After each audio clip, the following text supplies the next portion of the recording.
How goes it, guys? Dadbot Operator back again with another crap hit the fan scenario. The premise of these, as always, is simple. You've got 10 seconds before walking out the door forever as crap hits the fan.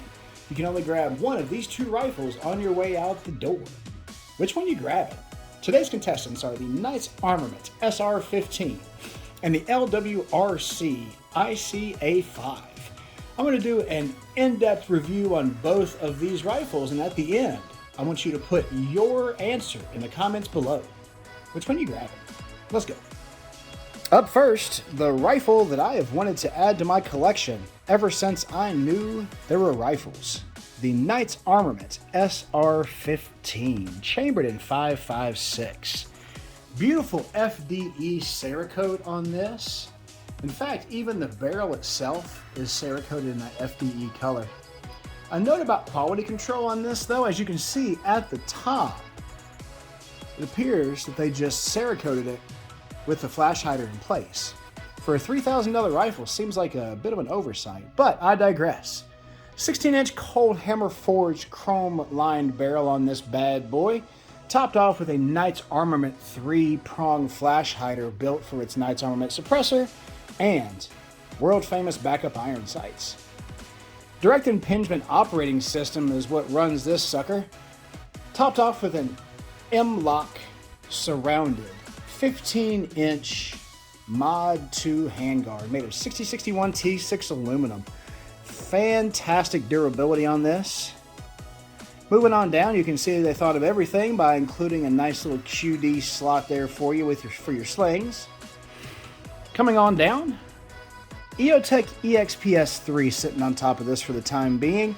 It felt right because it really does kind of complete that Knight's Armament look.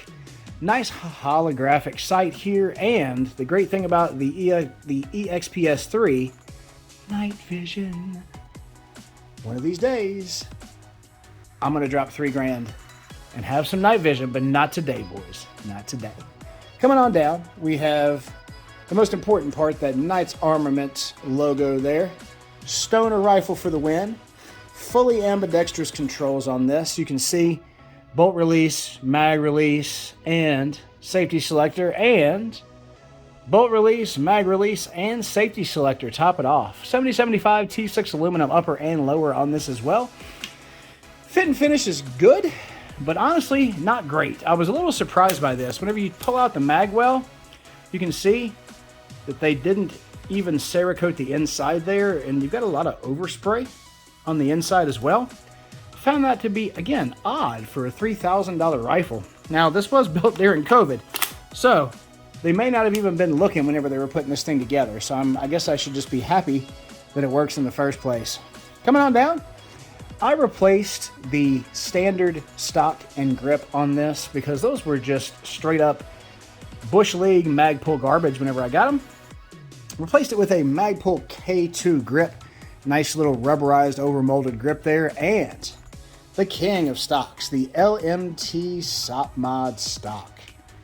One of my favorite ones on the market. Nice little cheek rest there. And some little slots for storage should you need a place to keep your lollipops. All in all, fit and finish on this is good, not great. For a $3,000 rifle, again, like you can see here, the Cerakote job. You can just tell that they closed up the dust cover there and then just spray painted it as it was, not even taking into account the fact that the other side should probably be Cerakoted as well. All in all, this rifle shoots like an absolute dream.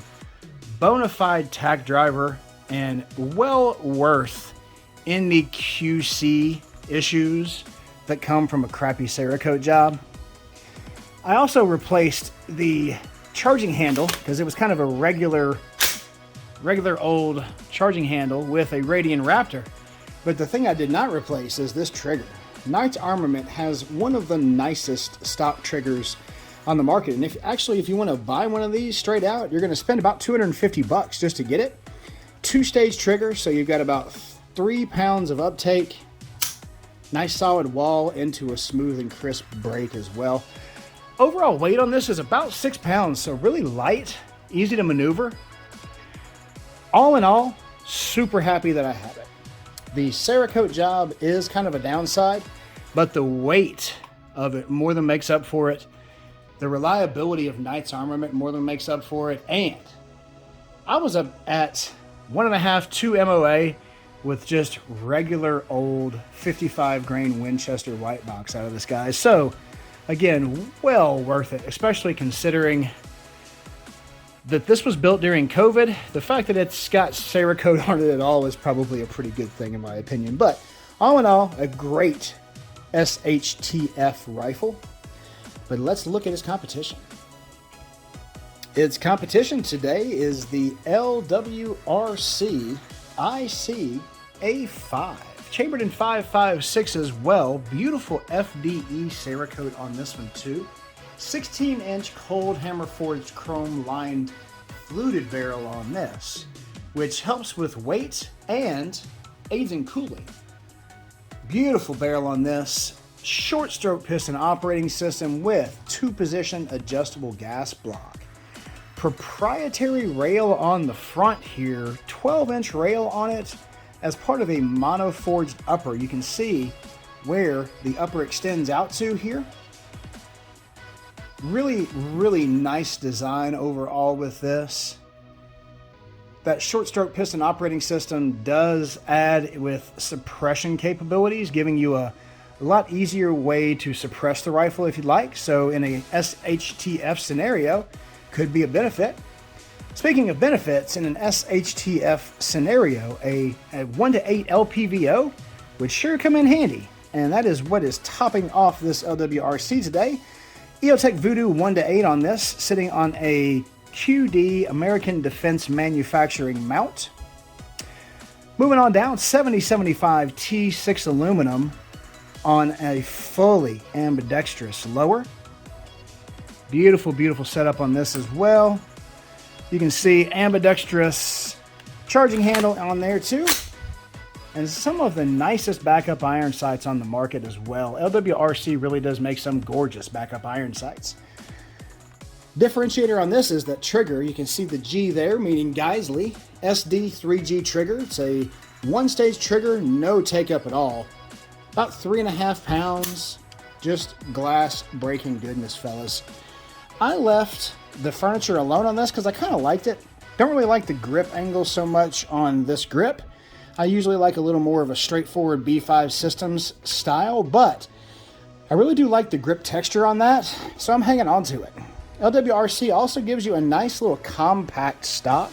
You can see it's a lot smaller than most stocks on the market, but it does give you a nice cheek weld on there.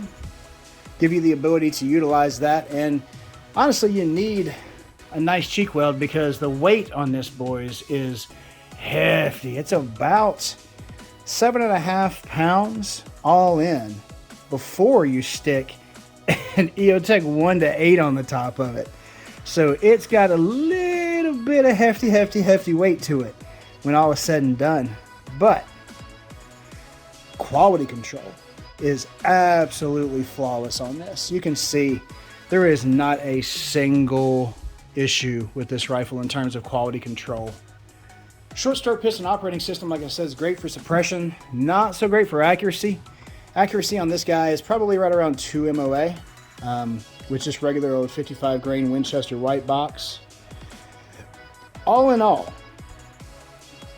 between these two rifles, if you could only choose one as you're walking out the door, there's one more thing that you should have a look at. And that's their bolts. Take a look. As you can see here, quick comparison of the two bolts. Your LWRC bolt is on the left, your Knight's Armament is on the right. Nickel boron bolt carrier group for the LWRC makes it nice and slippery, whereas the other one is just kind of a standardized finish, kind of a Parkerized type of deal. But the biggest differentiator in my mind is you can see the gas key on this one is a properly staked and well done gas key. But the gas key on the LWRC is actually made as one piece with the bolt. You can see the strike face there for that short stroke piston operating system, all built into one piece. Really awesome design. But the thing that sets the Knights apart, see if I can get it to focus here. Rounded lugs. You can see the lugs on the LWRC are squared, whereas the lugs on the Knights are rounded and machined to make it a lot less friction and therefore a lot less likelihood of shearing off a lug. The bolt itself actually has dual ejector springs on the Knights Armament, so really big upgrade there by comparison to the LWRC, but either one of these bolts would serve you just fine in an SHTF scenario. And there you have it, ladies and gentlemen, in the event that a lady ever watches, your two contestants for today, the Knights Armament SR-15 and the LWRC IC-A5. If crap hit the fan, you only had 10 seconds to grab one before you walked out the door. Which one you grab? Put your answer in the comments below. I look forward to having a conversation with you guys. As always, if you're a current subscriber, thank you so much. We really appreciate all the support. If this is your first time here, welcome. The Dad Bod Squad is always looking for new members, and we're happy that you've come. Like and subscribe, guys. Welcome to the Dad Bod Squad. Beers in the fridge. See you next time.